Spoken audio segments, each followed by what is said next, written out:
Você quer falar do quê? Quer Vamos falar de alguma elétrica? vamos para saneamento. Acho que saneamento Saneamento que tá mais movimentado ultimamente, né. Porque a Eletrobras tem algumas coisas acontecendo, mas acho que o saneamento tá mais movimentado assim, o saneamento é aquela parte um pouco chata, que como eu comentei, é tudo muito redondo, não é o sei. Chile geralmente. É, o Chile é, né, só que a a o Marcos está perguntando qual vai ser a perspectiva de quanto será o dividendo da Petro referente. O Helder respondeu logo, você já tinha falado entre 0,92 A gente botou 0,92, mas com viés altista. Eu acho que vai ser mais. Aí os motivos eu já expliquei, não vou. sim, porque você estava com uma estimativa de produção abaixo do que foi divulgado. Exatamente. Você estava com Então, guidance e veio acima do guidance. exatamente. Em relação à Sabesp, a gente tem aqui um EBITDA de 3,4, muito derivado do último resultado que, cara, o papel subiu 10% no dia, se não me engano. Eh, a ação saiu de, sei lá, 110, tá 130 agora, e a empresa está operando já desde a privatização, está operando com quase 1 bi de savings. 1 bi é exagero, 800 milhões de savings. Eu acho que o que pode surpreender o mercado é se caso eles consigam entregar isso, em mais uma nessa mesma toada, tá. Aí o pessoal está perguntando da Copasa. Assim, Copasa, a gente está neutro também, eh, com EBITDA de 770, tá. Então, é mais ou menos isso, assim, a Copasa, a priori, o problema não é o resultado trimestral, o problema é o que está acontecendo do lado de fora, que é exatamente a privatização.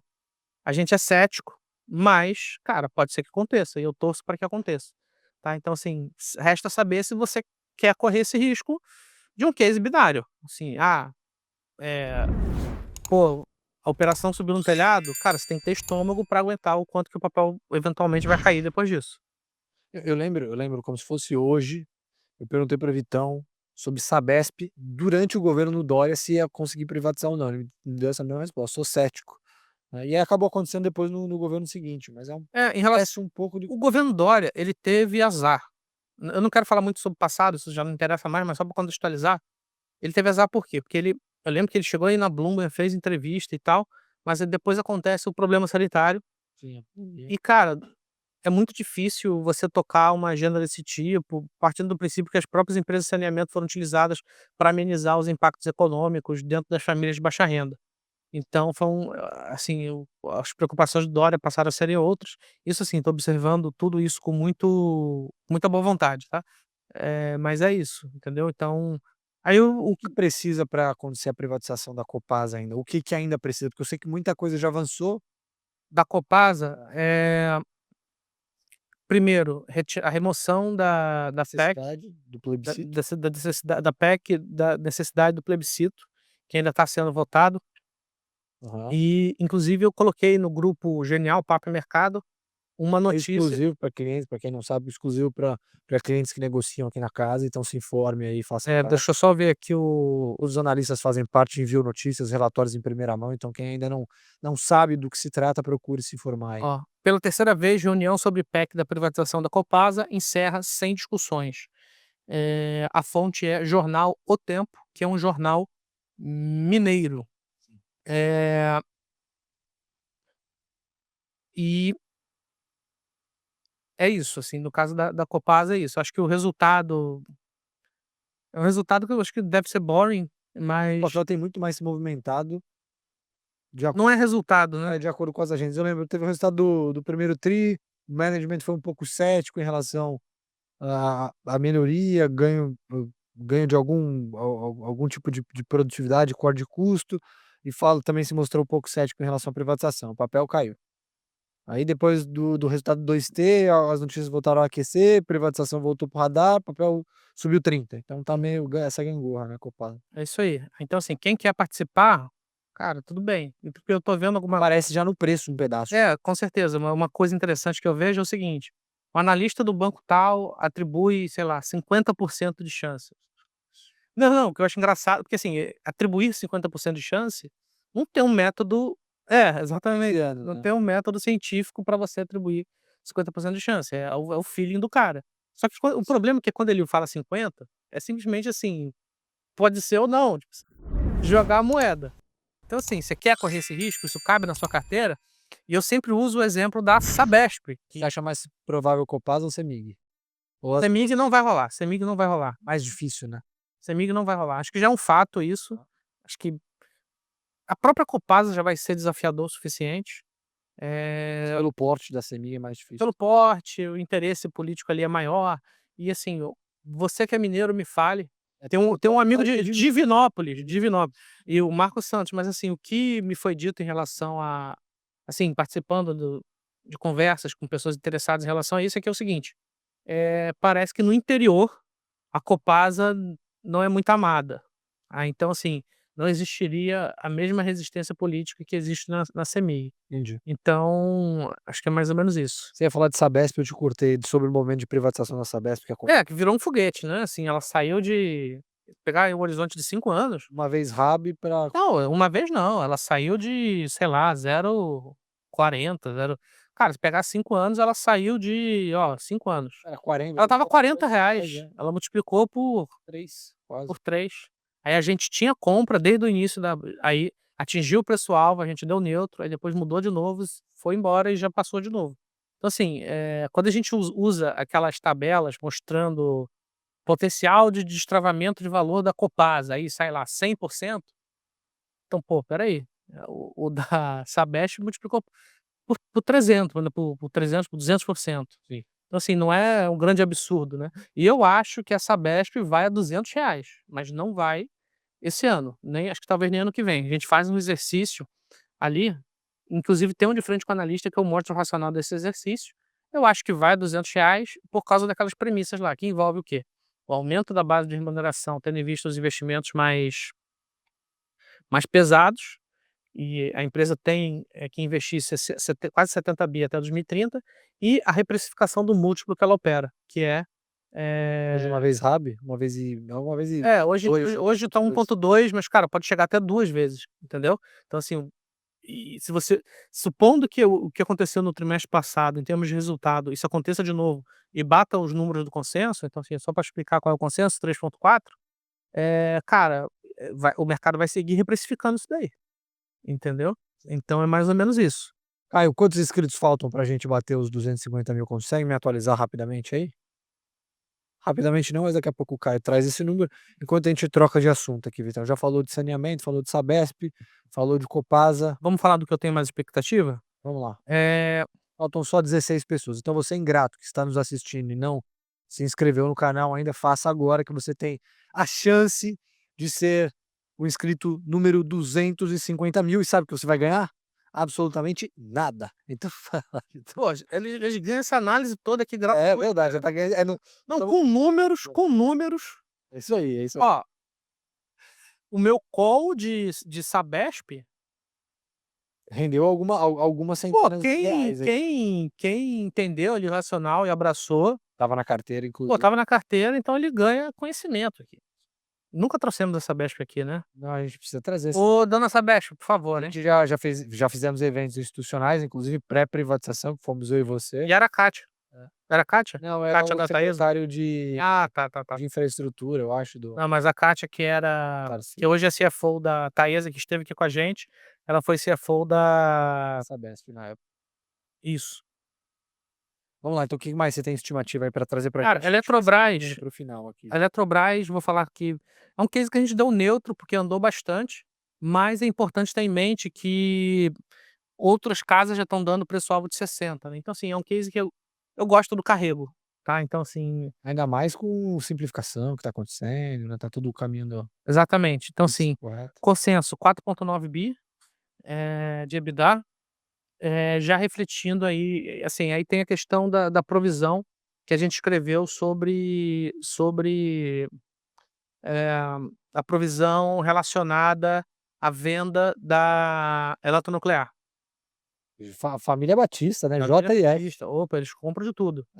É, 7 bi de provisão, então eu imagino que vai ser reconhecido nesse trimestre. Então, assim, se você vê um prejuízo contábil ali, não se surpreenda, eh, porque até no dia que isso aconteceu, a interpretação foi até positiva, porque eu acho que o mercado teve uma aproximação mais de caixa, baseado na venda, né, dos recursos que vão ser levantados, quase 600 milhões, no prejuízo fiscal, que vai virar um crédito tributário, e no não na remoção da obrigatoriedade de remover, de integralizar uma debênture que eles iam precisar. Então acho que o mercado teve um approach mais caixa do que contábil. Então porque, pô, 7 bi de provisão, de perda, Passado, né. de coisa passada, é ruim, é amargo, traz um gosto amargo.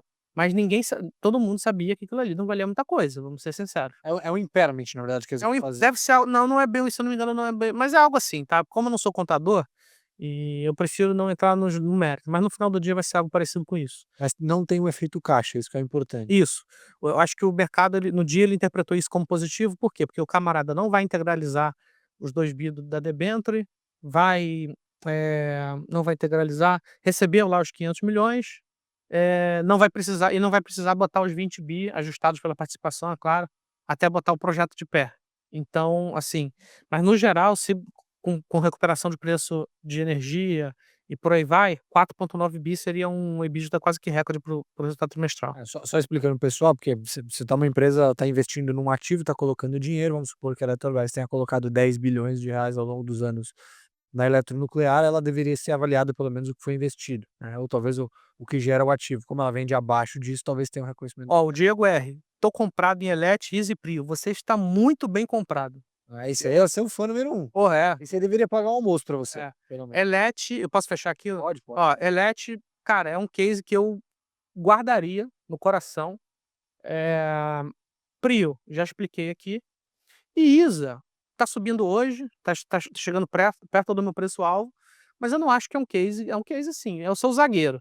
Vai Sim. pagar dividendo, tá pagando dividendo, tá se realavancando, mas ao mesmo tempo tá executando bem o plano de investimentos e botando, tudo aquilo de pé, né. Então, assim, não vai ter nenhuma porrada máxima ali, mas eu acho que é um bom zagueiro ali pra você dormir tranquilo. Uma pergunta que eu quero te fazer é a respeito dos dividendos, em especial dividendos extraordinários. Por quê? O governo está basicamente sendo bastante questionado do ponto de vista de arrecadação. A gente sabe do potencial que a Petrobras tem de antecipar um dividendo para o governo, né, que é um dos grandes maior acionista da companhia. E eu lembro que a gente conversou num passado não tão distante, e você mencionou o fato de que, no plano estratégico, a Petrobras já tinha reservado uma grande parcela do dinheiro que ela tem em caixa para pagamento de dividendos, né. Eu me lembro que se a gente passasse isso em 10 anos, que era o que a gente tinha, acho que era um valor de 10 bi, uma coisa assim, que É, poderia ser pago, né, tá na apresentação também. em dividendos Mas, extraordinários. Você eu acha não que vou, pode antecipar? Tem algum risco disso acontecer? Você aqui ó, corre esse a risco? empresa, ela considera entre 45 e 55 bilhões em dividendos regulares de dólares, De dólares. entre 2025 e 2029. E então a gente está falando de 50 a 65, dividendos, bilhões de dólares em dividendos, sendo que desse valor, entre 5 e 10 são dividendos extraordinários. É isso, eu tinha na minha cabeça eu tinha isso, que era entre 5 e 10 de extraordinários. Só que, ela usa uma premissa de preço do petróleo para que isso seja verdade. E a premissa que tem aqui no slide 19, ela considera um Brent de 83 para 2025, já subiu no telhado, Sim. e de 68 para 2029. Então, assim, se ela tem um Brent para pagamento de dividendos extraordinário de $80, agora que está 65, isso porque o Trump deu uma ajudada, né, estava Sim. beijando os 60. Então, assim, não deve ter espaço para dividendo extraordinário. A curva da Petro provavelmente como um todo fechou, né, porque você tá falando de 29 a 69, hoje se a gente olhar o atual, que geralmente puxa a curva como um todo, tá em 65, então provavelmente essa curva toda deveria vir para baixo, né. Então é mais ou menos isso. Eu acho que não deve pagar dividendo extraordinário, e se existir isso, eu acho até que o mercado responde negativamente, porque, é como se estivessem ali descapitalizando a empresa. Claro, se for, Ainda mais que vai entrar no ciclo de investimento pesado, né. exatamente, que a gente ainda não sabe, né, o tamanho desse investimento. E se o negócio for muito maior e precisar de 10, 20, 30 bi, tô chutando, tô inventando esse valor, tá, gente, mas eu tô só exemplificando o problema de você pagar dividendo extraordinário hoje e se descapitalizar. Tá bom. E para fazer o link com as Junior Oils, Uhum. você acha que eventualmente trocando o governo pode ser um bom momento para a companhia voltar a reciclar ativos e aí para quem seria mais favorável uma troca de governo, pra Petro ou para as Juniors? Pergunta muito boa, porque eu acho que, assim, mudando de governo seria bom primeiramente Petrobras, que negocia com um desconto que eu acho muito expressivo em relação aos juniors, Aham. eh, um desconto de 50 a 60%, sendo que ela tem fundamentos superiores até do que as majors. Então, assim, a nossa tese é que ela deveria ficar no meio do caminho, então a gente está falando aí de um gap de uns 30%. Agora para júniors, eu diria que seria, eu não vou dizer que neutro, mas o ponto é o seguinte, no caso da Recôncavo, já dando um spoiler em relação ao que a gente vai falar daqui a pouco, né, mas assim, a PetroRecôncavo, ela tem os ativos dela, e ela simplesmente não, infelizmente, não está performando os ativos dela. Então, assim, nessas condições de você comprar um outro ativo quando você mal está performando o seu, eu não sei se seria bem-vindo. Sim. É, então, assim, se é um case de crescimento, claro que você pelo menos esteja extraindo valor dos ativos que você tem hoje, para que, pô, estava gerando valor, vamos para dentro, vamos comprar um ativo novo, do que você comprar outro ativo. E o caso da Brava é a mesma coisa. Sim. É um case de desalavancagem. Então, assim, como é que você de geração de caixa, foca no que interessa, desalavancagem, porque como é que você vai pegar essa grana e comprar outro ativo, entendeu? Eu acho que o mercado não daria o benefício da dúvida. Eu acho que é isso daí.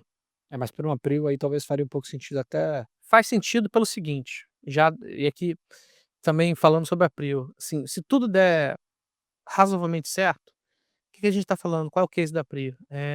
Retorno operacional de Wahoo, retorno não, entrada operacional de Wahoo no primeiro trimestre de 2026 Sim.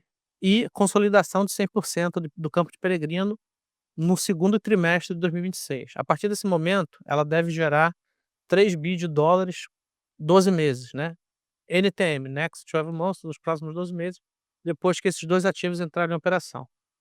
Com esse caixa, ela vai começar a pensar em primeiro desalavancagem, mas depois disso ela pode, passar a remunerar o acionista ou, fazer novas aquisições. Aham.